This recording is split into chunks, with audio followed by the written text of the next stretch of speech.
IPL second half season రసవత్తరంగా సాగుతోంది. Top 4 లో ఉన్న జట్లకు షాకులు తగులుతుంటే అంచనాలు లేని జట్లు మళ్లీ గెలుస్తున్నాయి.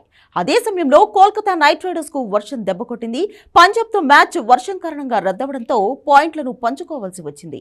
ఈ నేపథ్యంలో కేకేఆర్ ప్లే ఆఫ్ అవకాశాలు కాస్త సంక్లిష్టంగా మారాయి.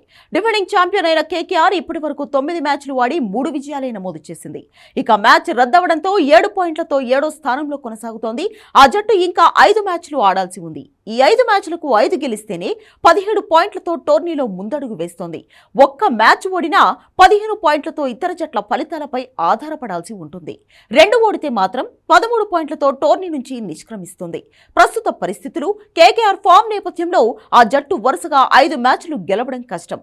దాదాపు కేకేఆర్ ప్లే ఆఫ్స్ రేసు నుంచి తప్పుకున్నట్లే. కేకేఆర్ తమ తదుపరి మ్యాచ్లో Delhi capitals, Rajasthan royals, Chennai super kings, sun risers Hyderabad, ఆర్సీబీలతో తలపడనుంది.